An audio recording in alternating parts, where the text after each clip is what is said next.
If you are wondering, what does it take to achieve a more natural sound in American English? One answer could be completely changing the music and the rhythm of your speech. There's two types of primary ways of speaking. There is a syllable timed way and a stress timed way. A syllable timed way means that you're putting a lot of weight onto every single syllable that you say, whereas a stress timed manner of speaking means that you're only going to put more emphasis on key parts of your sentence, and everything else is going to become weaker, faster, lighter, pretty much to make sure that those stressed parts get emphasized.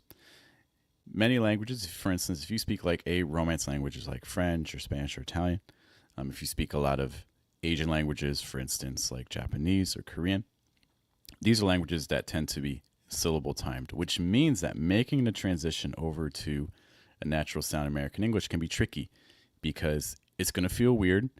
It's going to feel like you're not saying things. It's going to feel like mushy. You're going to feel like you're losing a lot of clarity, when in reality, those are things that we need in order to achieve a more natural sound because we're stress timed. Parts are going to have to go weaker. And so today we're going to be talking about that as we listen to feedback files. Good morning, guys. Good evening. Good afternoon. What's up to Ivan and Ganchim hanging out with us? Welcome to the Schwa Mill. This is your American English pronunciation review show where we look at files that you send to us. If you look in the video description, there's a link to a Telegram group that you can join for free. That's where I select the files from, so you can send in files of your own audio. I pick two, and then we take a look at them on the stream. When I say I mean me. Hi, guys. My name is Jeff. It rhymes with breath. That's one of the 4 keys to a natural sound in American English, including placement, pitch, breath, trying to weaken your consonant sounds in order to strengthen your vowel sounds. A lot of those things I just said right there, like breath and weakening consonant sounds, all come from the fact that, again, English is stress timed. That's the reason why a lot of those things are happening. So let's take a listen to our first file for today and see what sort of feedback we can give, in addition to just being stress timed and syllable timed, but some other things as well. The city rests between darkness and light. A calm clarity fills the restless mind. It shows how small choices and brief encounters slowly add up. Okay, and thank you so much for sending this. Let's listen to this one more time. The city rests between darkness and light. A calm clarity fills the restless mind. It shows how small choices and brief encounters slowly add up. Okay. When we talk about syllable time, this is an example of what it sounds like if you speak English in a more syllable timed way. You can hear it you can hear it throughout. I'm going to point out that very last section and then talk about what it would sound like if we did more of a stress timed rhythm. The city rests between darkness and light. We can actually just use that first part. So the city rests between darkness and light. Okay. So if you put equal weight on almost all the syllables or like all the words, it's going to kind of sound like this. Like the city rests between darkness and light. The city rests between darkness and light. The city rests between darkness and light. Okay. So what happens, though, if we try to get more of a stress time rhythm? Well, that means that we're going to have to identify some key stresses. One of the things that's happening here is almost every single word is getting stressed. So it's like the city rests between darkness and light versus like, what if I stress rests? Let's say that part like the city rests between. Let's just stress rests. So instead of saying the city rests between, I could say the city rests between. The city rests between. Hear the difference between the city rests between and the city rests between. The city rests between. Okay, that's an example of going from like a syllable time rhythm to a stress time rhythm. Okay. In addition to stress time, syllable time things, some other things I think are going to be helpful here are going to be incorporating more elements of contrast. The city rests between darkness and light. A calm clarity fills the restless mind. For instance, the way you have this broken up, like the city rests between darkness and light. A calm something goes between I forget the exact words. That's on me. You said it fine. There's no pitch movement. As you transition from one thought group to the next, you're staying at more or less the same pitch level. And remember, because English is stress timed, if I keep things flat, it's going to be more difficult for my listener to understand it. I have to have some sort of pitch movement. So if my first thought group is here, then my next thought group has to go down. Or if my first thought group's here, then my next thought group has to go up. Or maybe it goes higher, or maybe it goes lower. But I have to move. I can't do the same thing twice. The city rests between darkness and light. A calm clarity. Okay. So one technique you can do is find the end of your thought group. So it sounds like you're ending this first thought group maybe on the word light. The city rests between darkness and light. So you're kind of saying like darkness and light, darkness and light. That's the end of your thought group. Once you find the end of your thought group, look at what your next thought group is and make sure that you're not at the same pitch level. You have to be somewhere different. The city rests. Play it one more time. The city rests between darkness and light. A calm clarity. So you're saying like darkness and light, a calm clarity, like a calm clarity, darkness and light, a calm clarity. Like it's too similar. It sounds like maybe we wanted to go up, but we gotta go higher. It's like the city rests between darkness and light. A calm clarity. Do you see that's a sharper movement up? Okay, it's going to create more separation between your thought groups. So find the end of your thought groups. See what the last couple pitches were of that thought group. And then for your next thought group, make sure that you're either going higher or lower. If you want to go lower, it might sound something like this. Like between darkness and light, a calm clarity. So that again would be an example of a movement down. Okay. So paying attention to, again, stress time versus syllable time rhythms, paying attention to where your thought groups are, paying attention to your pitch movement across them. Those are all things that are going to help this to achieve a much more natural and dynamic sound. Thanks for saying that. Much, much, much appreciated. Before we dive into our second file for today, I want to explain a little button that you might see on your screen if you're watching on YouTube. You may see it on the corner, kind of where I'm pointing beneath my name. It's often next to like the subscribe button or things like that, and it says join. And I want to explain a little bit about what that actually does on the channel, because it does have a function. Joining allows you to become a YouTube channel member. What do YouTube channel members get? Well, actually, for our channel, they get something that's pretty cool, because when you're a YouTube channel member, you get to watch all of our live small group coaching sessions. Okay, you get to watch them, you get to interact with us in the chat. In fact, some of you I know watching already are channel members, which is great. I hope that you're enjoying the classes and learning from them.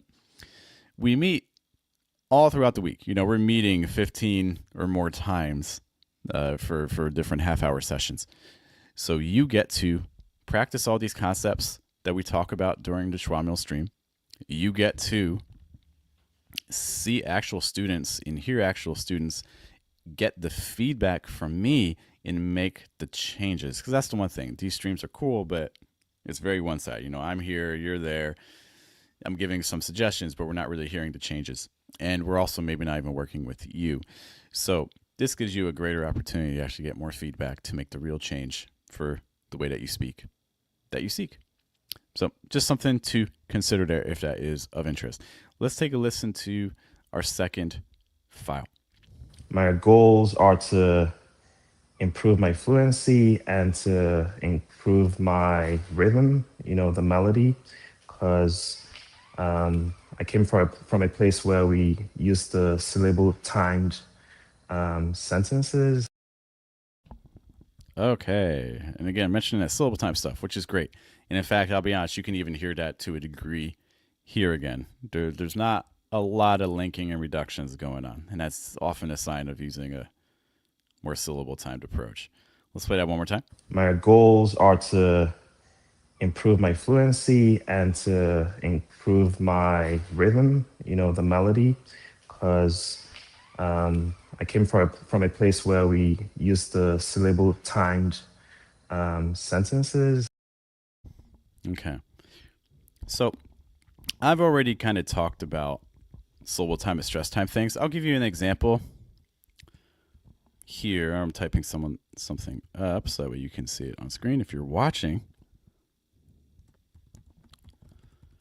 And then my apologies if I miswrote a word or changed a word or something. But the general idea is this.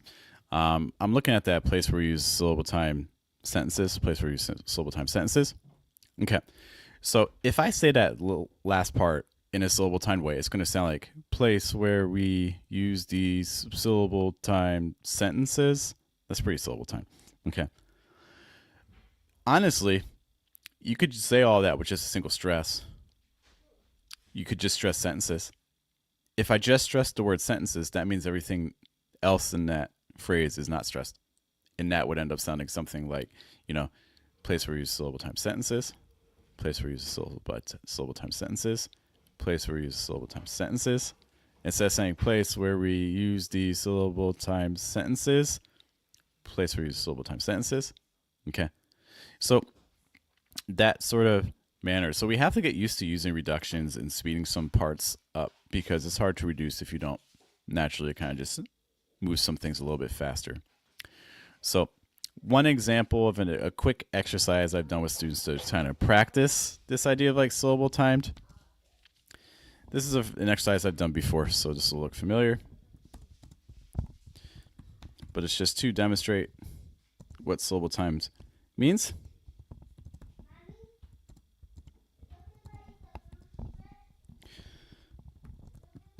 I'm going to slightly speed up the exercise.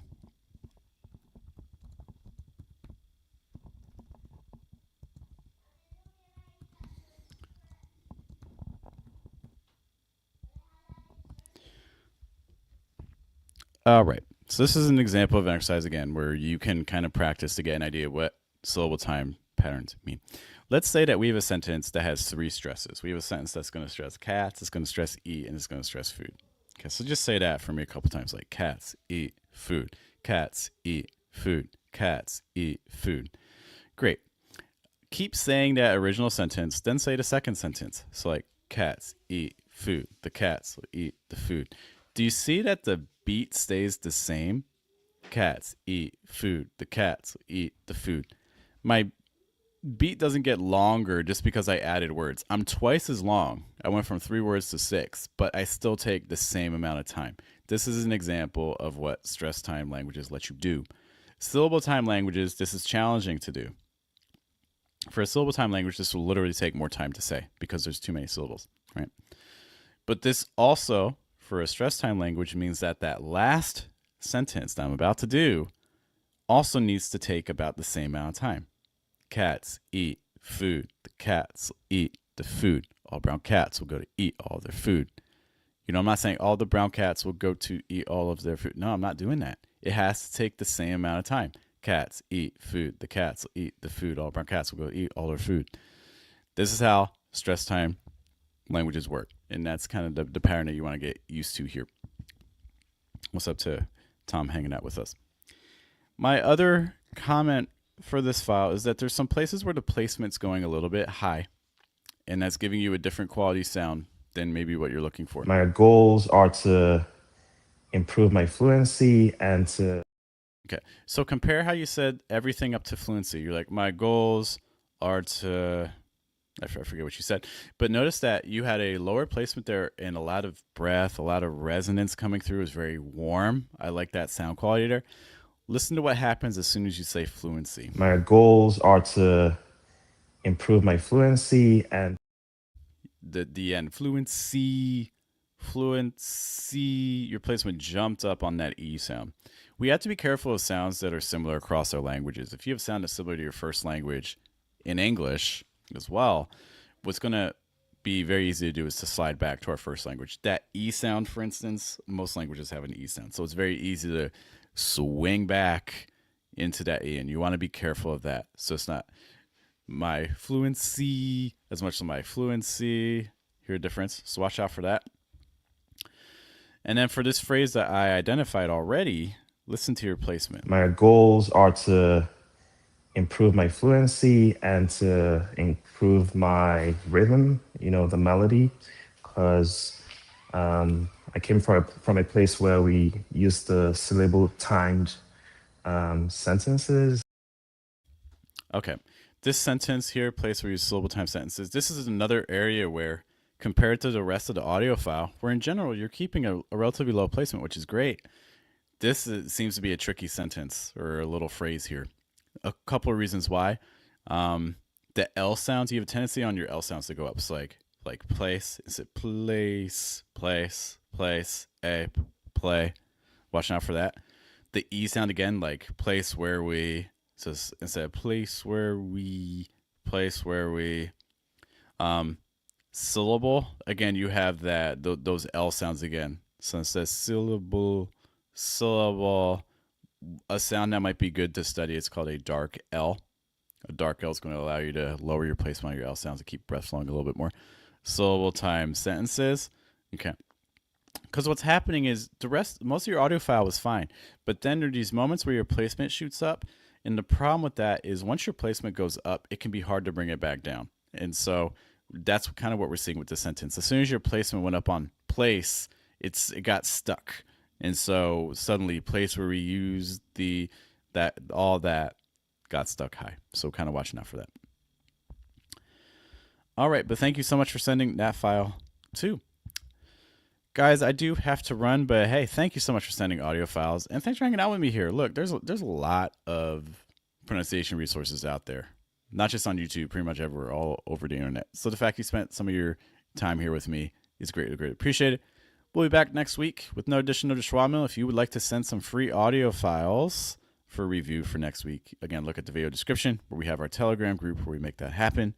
Otherwise, I will see you guys next week. I hope you have a good day, have a good night, have a good afternoon.